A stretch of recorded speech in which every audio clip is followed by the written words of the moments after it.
This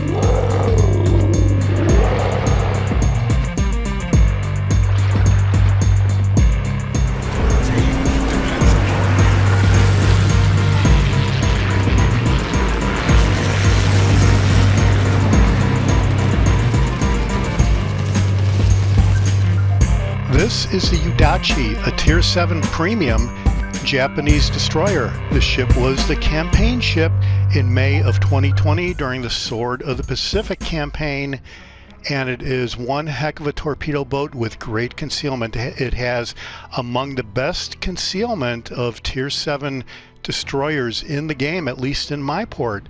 So with that, let's get into the setup of the ship and the commander, who is Raizo Tanaka. Base trait is Hull Crusher. Torpedo damage is improved by 4.5%, and inspirations is the typical double concealment inspiration of Eric Bay's Shifty, which improves the destroyer detectability. And then we have Jerzy Swirsky, Hide and Seek, which also improves the sea detectability range of the destroyer. And then for the skills, I have Subsurface Venture, which improves the torpedo speed and launcher reload time, but it is at the cost of the destroyer main battery reload time. Then we have Look at Me Now to max out the sea detectability range. And then we have Perceptive for the third skill, which improves the incoming damage to your destroyer, reduces the incoming damage to your destroyer, and improves the torpedo detectability range. And probably the most important part of Perceptive is it shows the direction of the closest enemy ship. And then I've selected Smoke on the Water for the fourth skill, which improves the smoke screen dispersion time and its deployment time. And I have Unstoppable selected for the legendary skill, which allows for reduced mobility with a disabled engine and or rudder. And it also improves the repair time of the engine when the engine gets conked out. The special effect, though, is the damage control party cooldown time is improved by 50%, and that is active when you're within 6 kilometers of an enemy ship. That's at legendary rank 2. If you go up to legendary rank 4, that goes all the way up to 7.5 kilometers. All right, let's check out the upgrades for the Yūdachi. And the first upgrade is Aiming Systems Mod 1, which improves the main battery dispersion and the torpedo launcher traverse speed. Then I have Propulsion Mod 2 for the second upgrade, and it improves the time taken to reach full power when accelerating, cuts that in half. Then I have Concealment System Mod 1. Detectability range is improved by 10%, and incoming fire dispersion is improved by another 5%. This basically doubles up on your fully upgraded camo incoming fire dispersion. So you want to always keep that in mind with the Concealment System Mod upgrade. And then the fourth upgrade is Torpedo Launcher Mod 3. Torpedo Launcher reload time is improved by 15%, but it does increase the risk of the torpedo launchers being incapacitated. It makes that 50%, so you want to watch out for that. I haven't really seen that as a big problem, though. And then here, the fifth upgrade, the optional upgrade here, is the Type F2 torpedoes, which improves the maximum damage by 418 hit points up to 22,328, but it knocks the torpedo range down to 7 kilometers. It's normally 10 kilometers, but it does increase the torpedo speed by 9 knots. But I went with the longer torpedo range for the initial setup of the ship. I may experiment with this upgrade, though. Time will tell. Loadout, normal ammunition, high explosive shells, armor piercing shells, and the torpedoes. We'll get into all that in a bit. Damage control party, duration is 5 seconds, reloads every 40 seconds, and there's an unlimited number of those consumables. Then we have the smoke generator, duration is 21.2 seconds, dispersion time is 90 seconds, reload time is 240 seconds, and you have 2 of those consumables. Then there are 2 engine boost consumables. Maximum speed is improved by 8% when the consumable is running. Duration is 120 seconds with a reload of 180 seconds. And then we have the Torpedo Reload Booster, which reduces the torpedo launcher reload time That reload time goes down to 8 seconds when the reload booster is active. Duration is 1 second. Reloads every 360 seconds. But since we only have one consumable here, that's all you're going to get. I don't have any boosters running, but that could change depending on the situation. Ship comes with a Type 9 Premium Permanent Camouflage. Sea detectability range and incoming fire dispersion is 4.5% respectively. And then the specs. Survivability hit points is 13,200. Armor is 13 to 20 millimeter. Artillery, you have 5 guns. They reach out to 10.7 kilometers. Reload time is kind of brutal, though. That's why I'm not setting the ship up as a gunboat. 7.5 seconds. Traverse time is, well, it's 15 seconds. Probably could be better. HE shell damage is 2150 with a 9% chance of setting fire. Armor-piercing shell damage is 2200. Torpedoes, you have 2 launchers of 4 torpedoes each. Reloads every 73 seconds. Maximum damage is 21,910. 10-kilometer range, as we said, and speed of 71 knots. That is, that's okay. AA defenses, don't count on the Yūdachi to get any clear sky medals. Maneuverability, maximum speed is 35 knots. Turning circle radius is 570 meters. Rudder shift time is 3.2 seconds. Concealment is rated at 100. Detectability range by sea is 4.9 kilometers. Range by air is 2.8 kilometers. And while you're firing into smoke, it's 2.4 kilometers. And the armor, whatever you do, don't get hit. Overview, the ship is hidden. It has good concealment, which means the ship can get closer to enemies before being detected. And the ship can be equipped with a torpedo reload booster, and yeah, that will definitely come in handy during a standard match. Pyromania, above average chance of HE shells to cause a fire. Well, alright, that's okay with the slow reload time though. So then the Yūdachi is one of the class of destroyers tasked with escorting the major forces of the Japanese Navy and delivering torpedo attacks against enemy ships. Ship carried quadruple torpedo tubes, entered service in 1937, and there were 10 ships in the series. Alright, well that's it for the setup of the ship and the commander. Let's go out in a standard battle and check out one of the very first matches I had with the Yūdachi. Right, we are in Neighbors, and as I said, the Yūdachi was a campaign ship in May of 2020, and now, several years later, it is available in the store for 750,000 global XP. So this is another option for your global XP purchases. If you're looking around for ships to buy with global XP, you do get that question. I get that question a fair amount of times. I think a lot of the community contributors get that question, and Yūdachi is certainly a good ship to go for if you like torpedo boats. Great concealment, great torpedo action.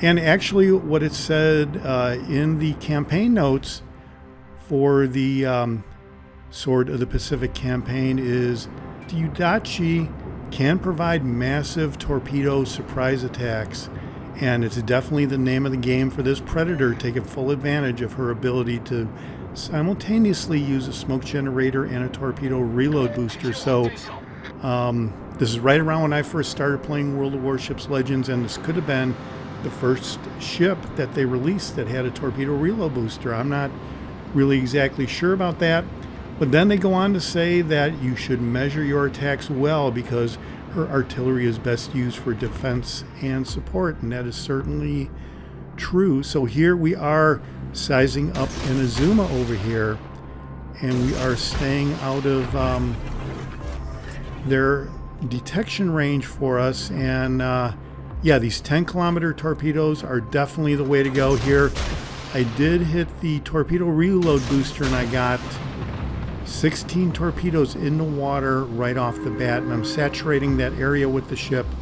And let's see if we can get well, get some hits. There you go. There's a big time devastating strike and first blood medal right off the bat there. As we saturated that area, it looks like that was a destroyer that we took out. Was kind of aiming for the Azuma. Let's see if we can get some more hits.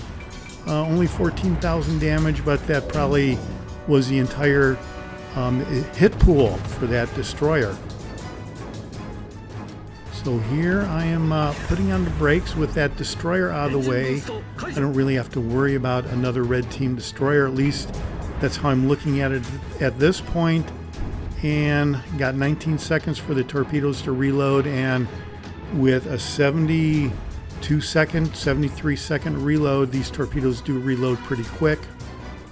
And that's without the Torpedo Reload Booster. So if you can get a couple more of those Torpedo Reload Boosters going, you would definitely be in business. But here I'm waiting to get a better angle on the Vanguard. Yeah, the guy is almost nose on to us, and he's turning to become nose on to us. This is unbelievable. And somehow it's like he knows exactly where we're at, or that's just random luck. Maybe he's going after his battleship here on the other side of me, and he's going bow on to him. That could be. But at the time, I was really wondering how it is that this guy was going bow on to me, and it must have been that battleship behind me that I didn't really realize at the time. So here we're starting to get a little bit better angle with our torpedoes. They are reloaded. So we'll be looking to hopefully take this guy out and go into capture C eventually, is how I want that to work out.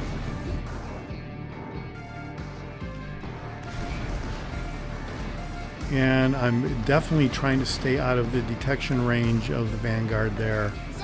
And there, my teammate looked like he fired some torpedoes at him. I didn't really catch what the battleship was, but this looks like a better angle right here. And yeah, that's more what you want to see. 22-second intercept time.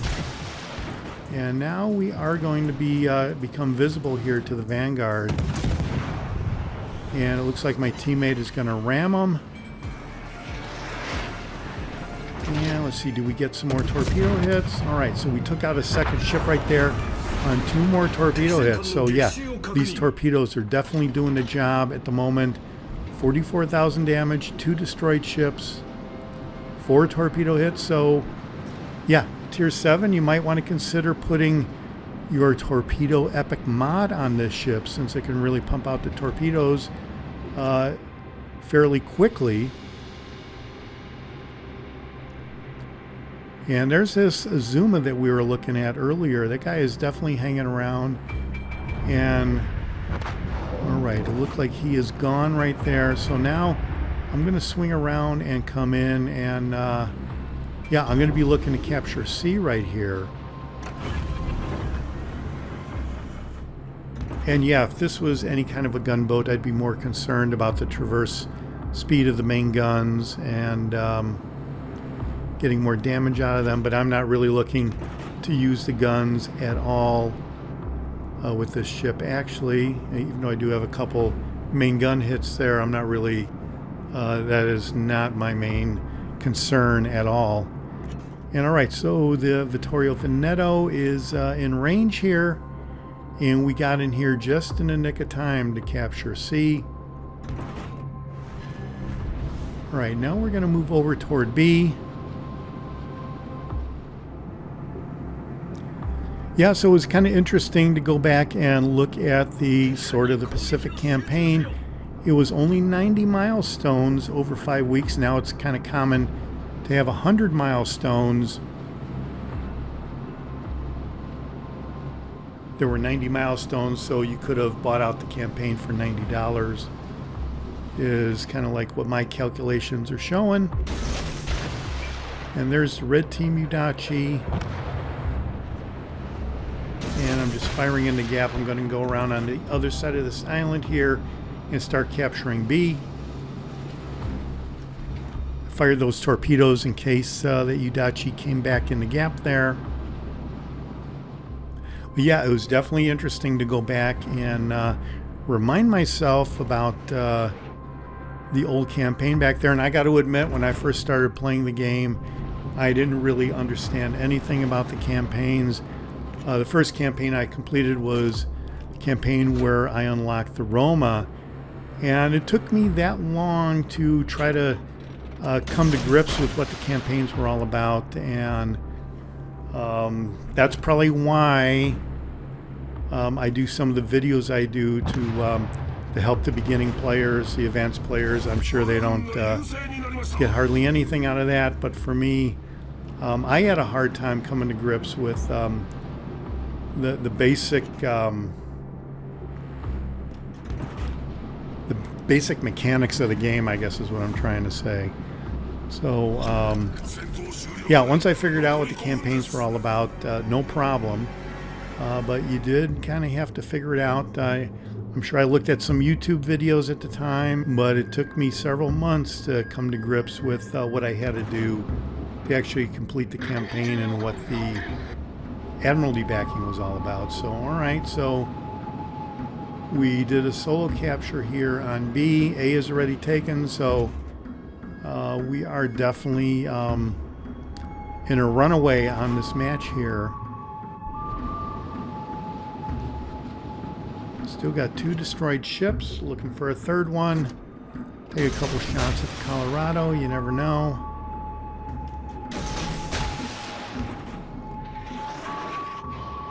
Right, it looks like that Colorado's going to get wiped out with a horde of torpedoes, and we end up getting them.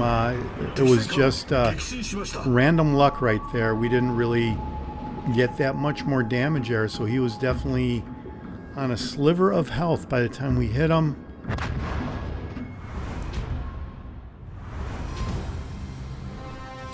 All right, well, that was a big time victory into Yūdachi. 449,000 credits. Only 44,000 battle performance, total damage on only 3 main gun hits, 5 torpedo hits, 3 destroyed ships, captured flag and assisted captured, first blood in a devastating strike. Well, look at that, 8 destroyed ships between myself and my teammate. A good game on the New Jersey player right there. Wow, okay. So let's check out the economy tab. And 338,000 credits by the time it's all said and done. And that is your Tier 7 premium bonus in play. And yeah, like I said, if you're looking for a good torpedo boat for Global XP, the Yūdachi is definitely a ship you want to go ahead and look at. Hopefully you got to see a little bit about the ship in the video. Let me know what you think down below. This is the Jaguar, and I'll see you on the high seas. Thanks for watching. Hit subscribe if you like it.